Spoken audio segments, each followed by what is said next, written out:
Hello to everyone, this is part 5 from the video series I make about the preparations for my next long motorcycle trip. In this episode, I'm going to talk mostly about the modifications I have done to convert it to a real around-the-world machine. Stay with me.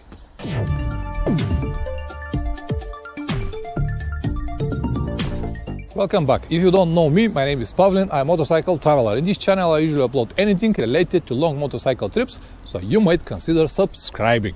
Anyway, so people keep asking me what kind of forks I've got, what kind of exhaust packs and what modifications I have done. Even that I have at least 3 or 4 videos on that topic in my channel, people keep asking. And that's why I decided to make this video to show you again with more details what exactly I have changed on my motorcycle. And because recently I have made some new changes, I decided to show you everything, and I hope this will be useful for someone. Alright, let me tell you a few words about this motorcycle. It is Yamaha Tenere Modification XT660Z. It is from 2008 and at the moment it has more than 142,000 kilometers on the clock. Absolutely trouble free. No, actually I've got one small problem. 3 years ago I have a circuit on the main cable under the seat. It was fixed and since then nothing. I hope it will survive many more kilometers, especially my next trip, because it's going to be more than 25,000 kilometers. And before you even ask, let me answer some of the questions that you might have. Is this the best adventure motorcycle? No, I cannot say that. Is this the best motorcycle to ride on the road? Definitely not. Is this the best motorcycle to ride off-road? Absolutely not. Is this the best option, mix road and off-road? No, I cannot say that. Is this the most reliable motorcycle? I cannot say that as well. And then maybe you can ask, why you bought it then? Because I like it. This was the bike that suits to my budget and my type of trips. That's why I bought it. And because, guys, you click on that video to see the modifications, now you might say, Pavlin, stop talking, show us what you have done. Don't even worry about it, I'm gonna show you, but everything I just told you is more important than modifications itself. What I mean by that is that it's always better to choose the proper bike, the bike that suits to your type of trips and your type of travels, instead of buy something you don't need and try to modify it later. The first and the most obvious change are the forks. The forks I use are from Yamaha YZ450 14.9mm Kayaba forks.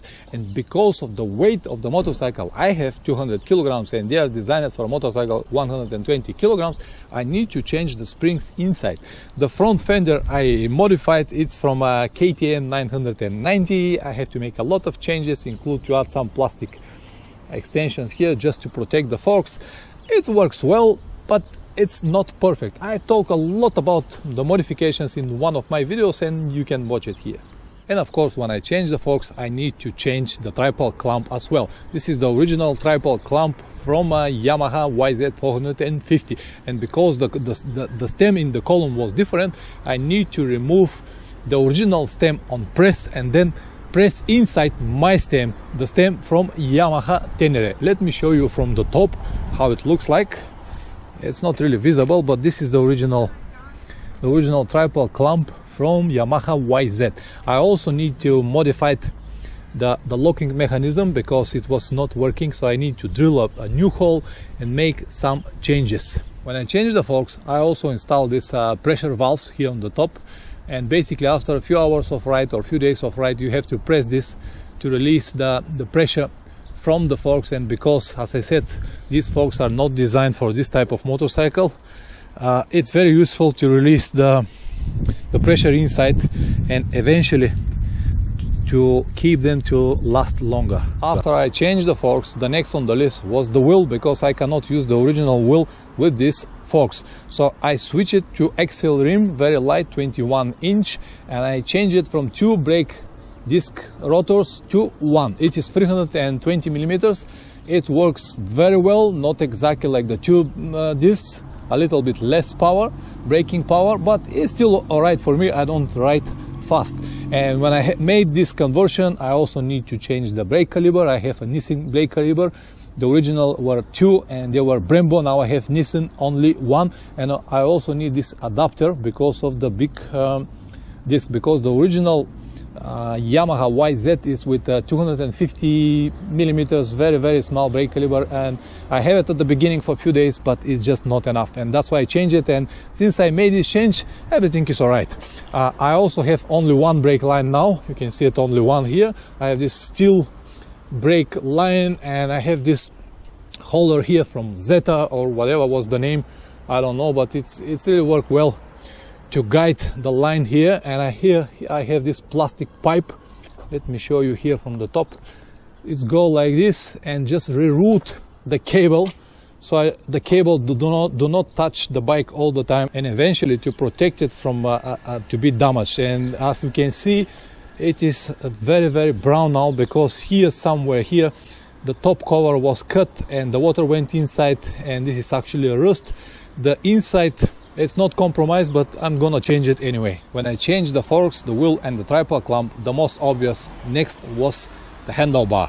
I have this fat 22mm handlebar from rental, and it's fitted with 1.5 centimeter handlebar risers here, just to help me to have the position I need. And this cushion I added later, because without the cushion, let me show you what it is. Without the cushion, the handlebar risers here are very sharp. You see what it is. So in the case I have accident, I might hurt myself. That's why I prefer to have this cushion on the top. Here on the top of the fork I have this plastic guide to guide the brake line, and again, as I told you, to prevent it to be damaged from clicking on the fork all the time. And then I have Barkbusters handlebar protectors. I have a service before that, and this I mount last year, and I'm very happy with it, because they have more room here inside for my hands, and they're just perfect, and the wind protection is very good. I also have a heated grips, and I don't need to explain you how important the heated grips are. For everybody who travel on the cold temperatures know this very well. The model I have is from Oxford. I have a different models before that, but this is just work absolutely perfect. I have it from already like 2 years, and they work absolutely great. I even made a video about it, how to install it and when to buy it. You can watch it here somewhere on the top. In terms of protection, I don't have much. I have, of course, a bash plate here to protect the engine. It's made by me from a 3mm aluminum. It's not that tough, but it works well, and I don't have crash guards and anything like that. I don't really believe in this stuff. I have this small, light and cheap plastic pipe here to protect the main cooling pipe here, because it was exposed to anything, stones or branches or anything from that side. So if something hit this pipe, you stuck on the road, and that's why I made this very cheap protection with this pipe and zip ties. Foot pegs are Chinese. I bought it from eBay for $10, and they work absolutely well for so many kilometers. I have changed my brake lever, and what I did, actually, I have a foldable brake lever now, as you can see. But what I made, actually, I cut the original lever from here and bought this one from eBay. I don't remember from what model it was, and then I cut here and welded together, and now I have this foldable brake pedal. Because actually this bike, when you go down with this bike, the first thing you're gonna bend is the brake pedal. Definitely no discuss. Everyone who has Yamaha, they know about it. This wire here, it's not to protect the brake pedal to be bent. It's to protect branches or grass or something more hard to go between your brake pedal and your engine. And actually it happens with me once with my dirt bike. A big branch went here, pressed my brake pedal, and I went down. From this moment I always have this cable. It's just protect from exactly what I said now. Many of you ask about this. What exactly is this? This is the spare clutch cable. I keep it here, already rotated under the petrol tank, and it's finished here underneath. You can see where it is. So in the case I cut my cable, I can replace it very easy for 10 minutes, because as I said, it's go under the tank, and to do this on the road, it's a pain in the ass. I have also changed my gear shift. This is from Touratech. I don't really like Touratech products, and even this is not exactly what I need. First, you can see how loose it is. I cannot even tighten it properly. It doesn't matter how hard I try it. Also, I need to modify it here, to cut it, and a lot of big parts, because from the position I wanted, it was touching the frame and I cannot actually go to the first gear, but because it's short and smaller than the original, I still use it. I have this protector of the engine case here from aluminum. It's also from Turatech. This will protect the engine case. I hope it will protect the engine case. Small extension here on the side stand, just to have more surface, especially when you're on the dirt. I have also the central stand, which is very practical thing to have, especially when you have a flat tire. And this actually is my disc lock. I keep it here. Let me show you this. I keep it here all the time on this holder, and this holder actually was very expensive, something like $50-60 or maybe more. It's not a problem to be made, you can make it by yourself, but at least you have to have this rubber here to protect the vibrations all the time. But this is where I keep my disc lock all the time, so it stays here or on the front wheel when I need it. The exhaust I have is from SR Racing. I think it's a German brand. It's very light compared to the stock exhaust, which one was almost like 11 kilograms. This is something like 6. It saves a lot of weight. The side panels here are from Yamaha XT660Z. I just need them here to protect this part in the case I want to have my saddlebags. They protected the saddlebag to be burned from the exhaust, and they also make some like more finished design of the bike. On the tile I've got this aluminum frame here, mounted very safely with big bolts. This is something I don't really need, I don't really use now, but I keep it because of this cable. This cable is very practical solution, and I always keep it here. This is the most cheap option to lock your saddlebag, your helmet when you walk around, or you can use it for many purposes. I don't need to explain you how important they are. So I also cut the tail. The original tail was very long, up to here, with a lot of plastic, and believe it or not, it was more than 2 kilograms. So I cut it and use only the metal frame from it. This is the original metal frame. I use the frame to bolt the number. I have a different light here, different brake light mounted here with the light underneath, and I need to change the position of the indicators for that purpose. In the last video I told you about the tools here on the bottom, and these are the straps for my tank bag. I keep it here all the time because I don't want to lose it and to be attached on the bike all the time. It's way better for me. Here underneath of these panels, on one side I keep a spare brake lever, on the other side here I keep a spare clutch lever. There is more than enough space to hide it inside with duct tape. Also, many people ask me about the seat. It is handmade by me. So I bought a foam with almost this shape, and I modified it a little bit, and then went to a local guy to put this leather on the top. Actually, this is not a leather, it's something like neoprene. It's never soaked with water and you not slide. Oh, this is very well. And this actually, the stitches here were red, and it was very nice, but because of the time I spent on the sun, the red is not red anymore. Anyway, this seat is not perfect, but it works well. I have a plan, and I bought from India a 3D mesh, which one I'm gonna put on the top. I have opened K&N filter, and the snorkel is removed, and I also have a power commander. This open filter and the power commander give me something like between 3 and 5 horsepower, and mostly they give me more power on the low RPMs. I also have one modification that you can't even see now, but it is so practical. This is this cable. You see, I have a minus and plus here. It is connected straight on to the battery. This is the plus and this is the minus, or the ground, whatever you want to name it. And I have an extension cable here in the case I need it. Let me show it to you. Jump cables or jumper cables, whatever the name it is, I always keep them on the bike. I showed you in the last video. And when I need power, for example, my battery is drained, I can always connect this blue to blue, red to red like this, and I can have a power from any car on the road, from a friend motorcycle. I can also give a power to any friend with a motorcycle. It is very practical, very useful, and as I said, it costs almost nothing. When I don't need it, I just disconnect it and keep it somewhere on my motorcycle. And the best of everything is that I can hide it like this under the seat, so it's not gonna stay exposed on the weather all the time.